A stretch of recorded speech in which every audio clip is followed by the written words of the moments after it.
Hello, everybody. We are back with the second part of the topic segmentation, targeting, and positioning. This present slide, which is right now shown on your screen, has already been discussed. So, let us move to the next slide. Uh, yes, the philosophies of market segmentation. Basically, this part of segmentation is divided into so many parts. I have taken the six major ones here. So, let's start with the mass marketing and then I'll move forward to the personalized marketing. So, mass marketing, as the name suggests, mass marketing means developing a marketing plan, developing a plan or developing a segment uh, without considering anyone as different to each other. So, we are considering everyone as a single unit, so no segmentation is going to be there. We are going to plan, we are going to uh, design the activities in accordance to uh, everyone which is there in the market. So no segmentation is going to be there. Then is product variety marketing. This is when we are segmenting the market on the basis of different varieties of the product. For example, one particular car or one particular toothpaste, they have different kind of products under one basket. For example, Colgate is having more than 10 products under its name, and the same is with so many car companies. Maruti is having, Hyundai is having. So this is what product variety or differentiated marketing. Then comes the target marketing. Target marketing is when you are focusing on a particular breed of people. As we have earlier discussed in the last lecture, that target marketing means matching your resources perfectly with the requirements of the people. So target marketing is equally important. Then is micro marketing. Micro is the small unit of this target marketing. We are now serving one particular portion of the target marketing. For example, target is male and micro is youngsters or kids in male. So micro is more focused approach towards segmentation. Then comes the customized marketing concept. Customized marketing means taking individual customer as uh, a particular segment as a separate segment. For example, so many for so many products. For example, tailor, beauty parlors. Here we have this particular concept working rightly, customized marketing. So here we are designing and developing things on the basis of personal requirements arised or made by the consumers. And then comes the last one, that is personalized marketing. Personalized marketing, we can say, is the again the next step of this customized marketing. In customized marketing, we are designing everything according to the customer, but in personalized marketing, we are not just designing and developing everything according to him, but we are inviting him to generate taste according to us. Why this is required? Because when we have customized marketing, why personalized marketing was required or was supposed to be there? Look, there is a very basic thing. In customized marketing, although the customer is satisfied with whatever we are doing, but there are chances that his loyalty may suffer. So whenever he may get a good opportunity or good option, he may shift. So for personalized marketing, we have certain kind of rules. I am reading them. I've not included them in this slide, so they are very easy and you can relate them to the marketing programs running around you. So it is basically focuses on, if something gets wrong with the customer, if you have done something wrong intentionally or non-intentionally, you have to fix it very quickly. So make every customer's experience special and give customer something to talk about. Give him a space, give him a kind of opportunity to discuss things, discuss issues. Guarantee customer satisfaction. Trust customer and customer will trust the company. Customer's time is as important as company. So these are certain things which you have to focus when you are running with this personalized marketing concept. So customize and personalize, we can take them as one step down and one ahead. So let us move to the next slide now. Marketing targeting. Yes, targeting, as I think we have earlier discussed in the last slide. Targeting is now when the segments are ready, you have to target one according to the resources of your company.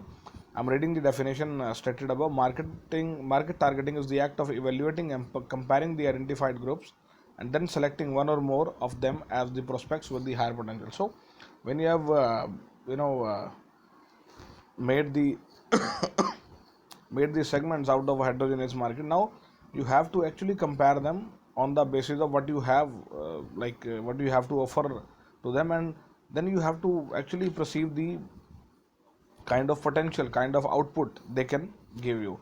It is very important because right now the wrong selection can make you pay a lot of money, a lot of resources may be wasted. So it is very important, you have to be very focused, you have to be very speculative in comparing or evaluating the target market segments. So there are five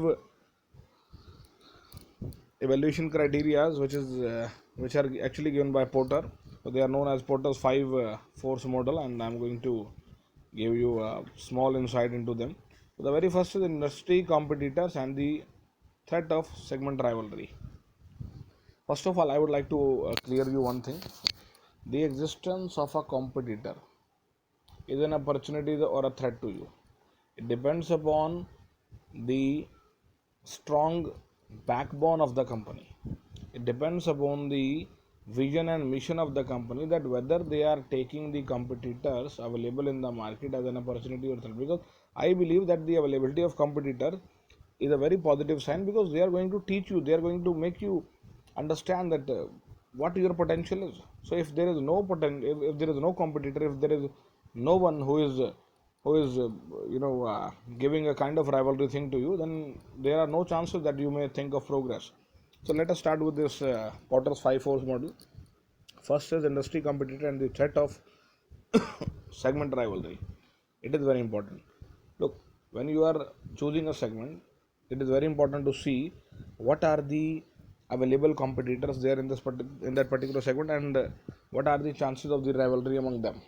So you are getting into the market, can maybe it may generate certain new problems, and you have to probably think about them, and then on the basis of your judgment and on the basis of your evaluation, you have to select whether I have to enter this market segment or not. Second is potential entrance to the market and the threat of mobility. What are the possibilities that new entrants would be entering the market?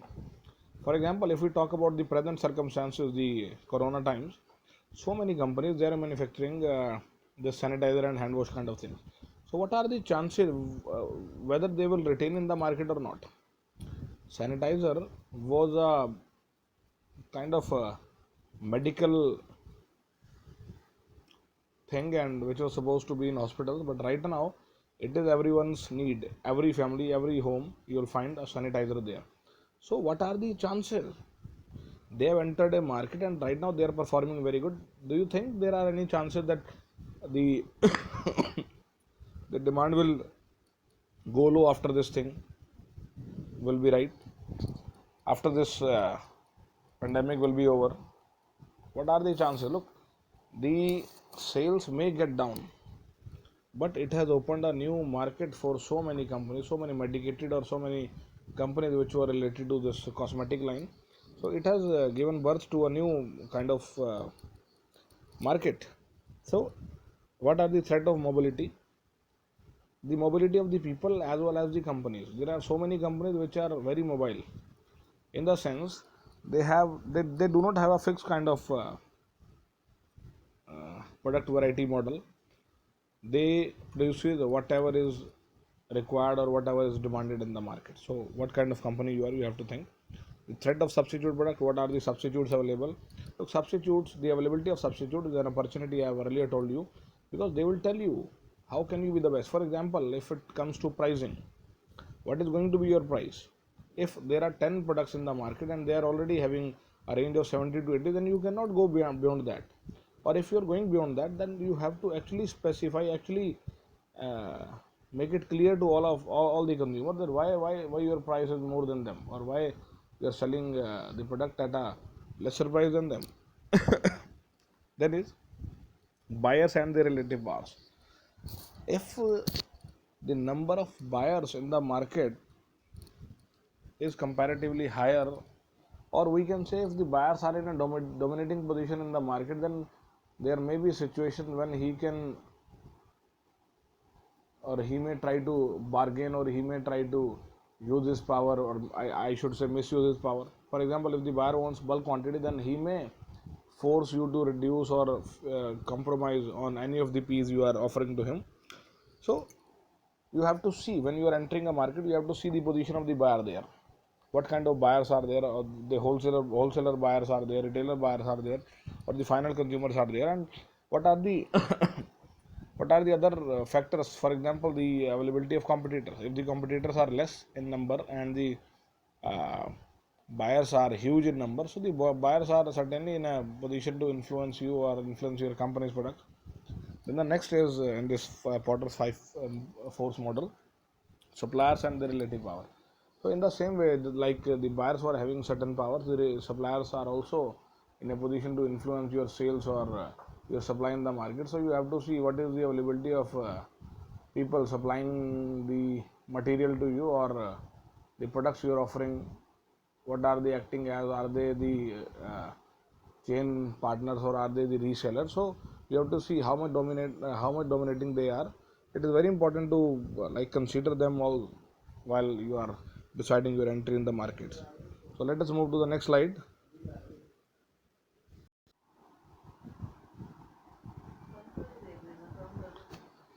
Let's come back to the topic once again. We are discussing the relative powers of the supplier. So when the supplier is in a very dominating position, and he may influence your sales or he may influence your supply in the market, then probably you have to have a second plan also. And we have discussed the same point in the topic business environment analysis earlier, that has been posted to this channel.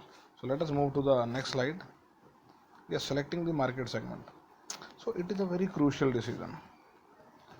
Look, there are so many companies. Some are the newcomers and they have very limited resources. Other are very big players in the market. So I have given five cuboids here, and the P1, P2, P3 refers to the product 1, product 2, and product 3, and M1, M2, M3 means the market 1, market 2, and market 3. So now, when a company is looking forward to make its entry in the market, then how it may proceed. So the very first is single segment concentration. Single segment concentration is when the company is focusing on a single market only, with a single product and a single market. For example, I have three particular kind of products with me. It is not variety, they are three different kind of products. For example, one is soap, second is shampoo, and third is oil. So I am entering with soap in market M1. So this is when single segment concentration is there. Second is selective specialization. Selective specialization is when I judge that my product 2 can perform good in M1 and M3, and my product 1 can perform good in M2. So let's say again, my soap and my shampoo can perform good in M1 and M3, and my uh, oil can perform good in M2, market 2. Product specialization, when we are focusing on a single product. For example, P2 is there, and we are launching the same into every market. Every market means M1, M2, and M3. Product specialization, when we are focusing more on one product, one quality, like one product with very high features. Then is market specialization, when you are focusing with a kind of attacking strategy, and you are focusing on one market, and you are launching your entire range, P1, P2, P3, you are launching in the same market. And then is full market coverage. Full market coverage is used when the company is very much competent, that they are in a position to tackle every single factor, every single market, and with every single product they want to just be in the market. And for this kind of thing, we need to have so many resources, the compatible resources, and the evaluative study is very much necessary for entering the market with this particular objective. So let us move to the next slide now, and probably this is the last slide of this particular lecture. Now, when segmentation is done, then targeting is done. Now, the most important task comes, that is product positioning. I can explain positioning by quoting Maggie here. Maggie is positioned in the mind as something which can be taken anytime. If it is 2 in the night, nothing is coming to your mind, but you are feeling hungry, Maggie is there. Maggie is positioned in such a way that 2 minutes and it is ready. Then came a time, I think I should quote that particular topic later. So product positioning is how that product is made perceived by the consumers, or how it is deemed to be perceived in the mind of the consumer. So I'm reading the definition first and then we'll go through it later. Positioning is the act of designing the company's offerings and image to occupy a distinctive place in the target market's mind. The end result of positioning is the successful creation of market focused value proposition, a cogent reason why the target market should buy the product. The only point is positioning simply refers to making a priority in the mind of the consumer. For example, when I have to buy a toothpaste, then which company is the one I am going to demand? For example, I am going to demand Colgate, and if Colgate is not there, then what? Pepsodent may be there. If Pepsodent is not there, then maybe Patanjali is there. So this is what positioning is. Positioning makes a kind of priority list in the mind of the consumer. So every company is very much focused, or every company should focus on making their priority at the prime level for every consumer. So there are certain qualities of a successful position. They are mentioned here. I am going to read them. First is relevance. Relevance of the product in your life or for the fulfillment of your need. So you are supposed to uh, justify the relevance. And right now you have seen this advertisement of Ghadi detergent powder on this Doordarshan, and so they are making it relevant. If you want your clothes to be clean, this is India's number one. So these kind of things, they are making a kind of positioning in the mind of the consumer. Yes, this is something which was ignored till now, or this is something which was not in the priority list till now. But right now, the advertisement campaigning is so much good that everyone is talking or everyone is thinking about this product. Then comes distinctiveness. Distinctiveness means your product's ability to perform in a different way, or your ability to present the product in a different way. Like, why should somebody buy your product? Why, if there are 10 products or 15 products in the market, then why should somebody come to you? So your product should be distinctive. The qualities, or whatever of any of the piece, it should be distinct in nature, distinct in quality. Then is coherence. Coherence simply means that a kind of synchronization should be there, a kind of communication, promotion, whatever the activities are you are going to do, they should be synchronized with each other. For example, an example can be taken here. You are launching some product, or you are introducing some product to the market by saying that it is a premium product, and then you are selling it for this discount stores, on cheap stores. So it is not justified with the image of the company. So coherence means whatever you are planning or whatever you are designing, every single activity should be directed to that particular side of the product. Here we can take another examples too. Our planning part, our execution part, our promotion part, our distribution part, and our delivery part, they all should be focused, or they all should be directed to one single direction, so that the customer may not be feeling like cheated. Then is commitment. Many times it happens that whenever you launch the product, it may take time to come in the priority list of the consumers, but it is your commitment and your kind of stability with what you are selling that makes it the number one in the priority list of the consumer. So commitment part is very important for the sellers. If I'm not committed to the sales of my product, and commitment is actually backed up by the uh, backed up by the product quality you are offering. So you know your product very well, and if you are that much sure that my product is going to create a revolution in the market, it is surely going to be. Then is durability. Durability is in terms of length here. The brand's position is built over a period of time in customers' mind, and you cannot say that I'm launching the product and in the first 15, 20 or 30 days it is going to create a revolution in the market. It may take time, because people, whatever they are consuming right now, they are satisfied with that. And if they are satisfied, then why they will shift their demand to some other products? You have to wait for the opportunity to come. But till then, your target is to be more captive, more influencing, and you have to take all those serious steps which makes you retain in the market, which makes you available with the eyes of the in the eyes of the consumer. You have to focus on different kind of strategies, and here I can refer to one strategy, that is point of purchase. Many times it has been seen that the point of purchase works more better than TV advertisement, and only if the shopkeeper is trustworthy and he has a very good image in the mind of the consumers there. Then it's clarity. Clarity simply means your clarity about the product. I have mentioned it above also, that if you are very clear about what you are selling or what you are making, then only you can convince people to buy. Lot of big brands, lot of big companies, they are successful just because they are committed with the clarity of their product. For example, valuing customer with the best they can produce, best they can sell, best of services they can offer. So this is what should be there. And the last one is courage. Courage means my trust with the product and my dealing with the consumers. So this is supposed to be there, and courage is the reciprocal, or the courage is the courage will be there when you are backed by the better quality product or better manufacturing process, or you can say the other P's are working properly. Then only you can be in a mode to face people and react them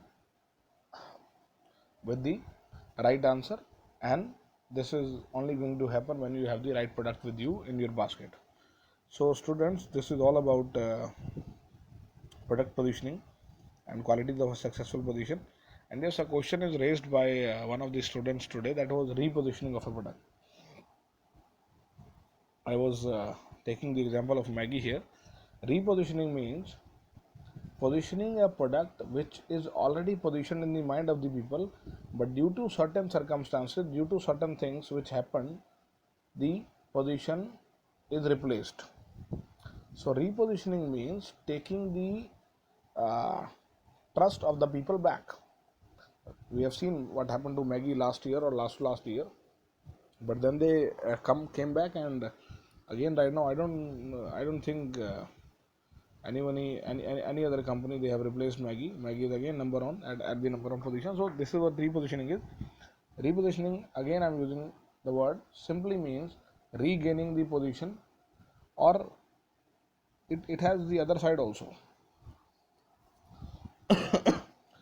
We always talk about the dynamism in the market, and if dynamism in there, then you are supposed to bring changes in the P's of your company. For example, package change is a very common thing in the company.